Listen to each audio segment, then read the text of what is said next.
Hey guys, Thunder E here, and the brand new iPhone 11 Pro Max is finally here. So let's see how it stacks against the Galaxy Note 10 Plus. Let's not waste any time. Let's find out.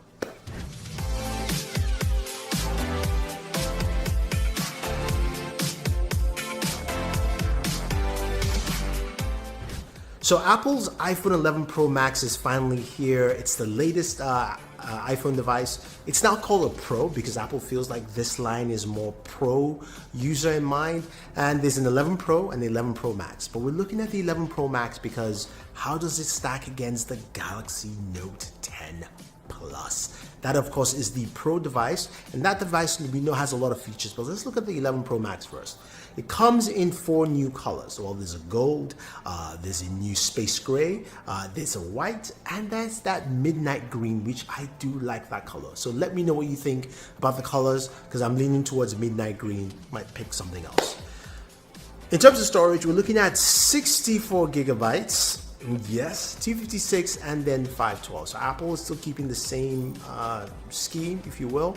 Its price starts at $1,099 for 64 gigabytes. That doesn't stack up well because the Galaxy Note 10 Plus at $1,099 is basically 256 gigabytes of storage.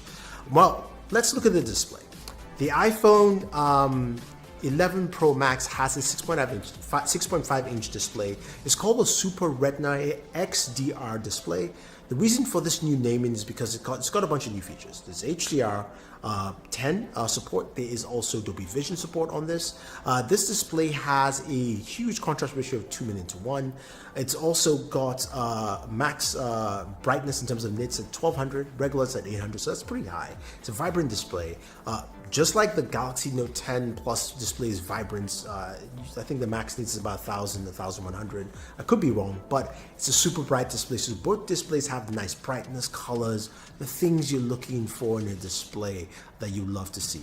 Now, when we move to the back of the device, that's where, of course, you see the camera hump, a new camera hump.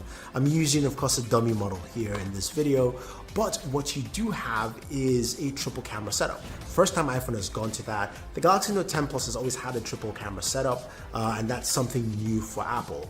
This time they have 12 megapixel cameras across the board. There is a wide angle camera, which is the main camera at 12 megapixels, f1.8. The ultra wide is field of view of 120 with also f-stop of 2.4, and there's a telephoto with an f-stop of 2.0, and it's also 12 megapixels. Now the Galaxy Note 10 Plus has a triple camera setup, 2 12 megapixels, 116. The 16 megapixel is that ultra wide, 120 degree, I believe, field of view. I think takes lovely photos, pictures.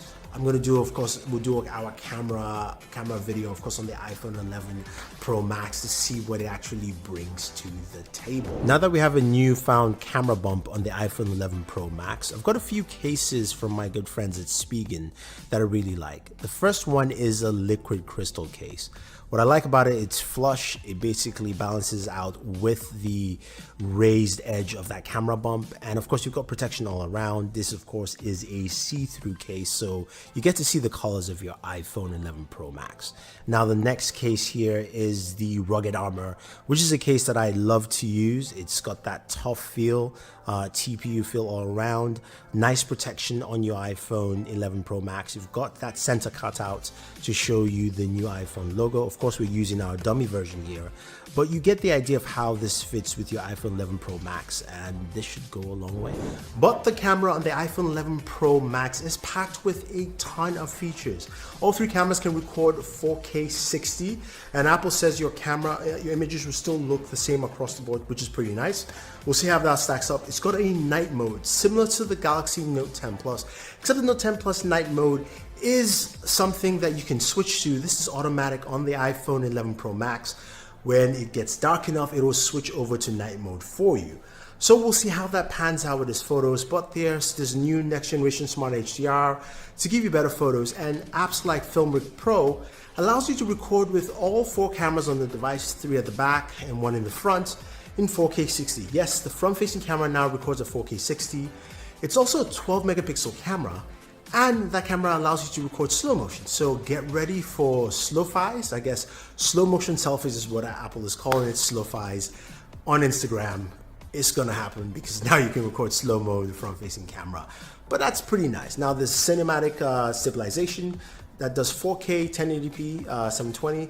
We'll see how that stacks up to steady shots or super steady from Samsung. If that's better or worse, we don't know, but we'll see how they all pan out. But it's exciting to see Apple is continuing its camera foundation. There's also easy ways to transition between each camera lens, and it does have zoom-in mic audio, similar to what we have in the Galaxy Note 10 Plus. Now, in terms of audio itself, it does have spatial audio now included, as well as Dolby Atmos, and their stereo speaker setup. So we're going to see something different from Apple this time in the audio space, so stay tuned for that speaker test. Now, other things to see in this device, it's IP68 rated, so we have that. It's got wireless charging, as you would expect. No information if this is faster or fast wireless charging, so I take it as it's being the same, while Samsung has fast wireless charging up to 15 watts. So mind you, 15 watts because Apple's wired charging is 18 watts. And that 18 watts wired charging will be compared to what we find with the Galaxy Note 10 Plus at 25 watts. So check out my charging speed test on the Galaxy Note 10 Plus. You'd be surprised, 68 minutes, pretty fast. No idea what the battery is on the iPhone 11 Pro Max, but we do know that it will have 5 hours more battery life on this new battery size. Let's see what it is. It uses a lightning port, so that hasn't changed at all.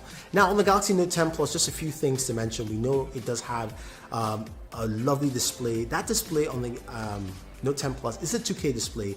The display on the iPhone 11 Pro Max is not. The display resolution is 2688 by 1242. Again, Apple has funky display measurements, as you all would expect. It's a vibrant display on the Note 10 Plus. It has a triple camera setup powered by the Snapdragon 855 processor. We have up to 12 gigs of RAM, and it starts at 256 gigabytes of storage. It does not do 64 gigabytes. So that's a huge plus. We also do have wireless charging. We have reverse wireless charging, and that wireless charging is fast wireless charging at 15 watts. The charging there is it's a 25 watt charger. You can get a 45 watt on the Galaxy Note 10 Plus, and we have a 4200 milliamp battery. Now, all that being said, the extra feature we do have in the Galaxy Note 10 Plus is the S Pen, and the S Pen has a ton of functionality that we know quite well. We've got the ability to write text, we can draw on our devices. We can also use the S Pen for actions to navigate through the camera, using it in a standing position, or if you're trying to take video and photos from far away or with family and friends, doesn't matter. So you have that built in there, something that's just very unique and interesting. Plus you do have DeX, which is the ability to plug in your Galaxy Note 10 Plus to a display or a laptop and turn it into a full desktop experience. Again, something the iPhone 11 Pro Max just doesn't have. But I want to hear from you guys. What kind of videos would you like to see once I get my hands on the iPhone 11 Pro Max? I'm going to be doing a gaming video. I'll be doing a speaker test for you guys to see. Also, we're doing a charging test as well. I might do a battery drain test. That's something I've never done, but if that's something you guys want to see, I'll try and do that for you as well. I might also do a test between the 18 watt charger and the 15 watt wireless charger on the Galaxy Note 10 Plus. See how both of those two stack up. It's very different, very interesting. But leave your thoughts down below, and what do you think of this brand new iPhone? Do you like the iPhone 11 Pro? Do you like all the features it brings to the table? Is there anything new, or is it just a catch up from Apple as we usually see on a yearly basis? Leave your thoughts down below. Don't forget to like, share, subscribe, and check out those speaking cases down below if you want to pick them up, because you're going to be needing cases for your iPhone 11 Pro.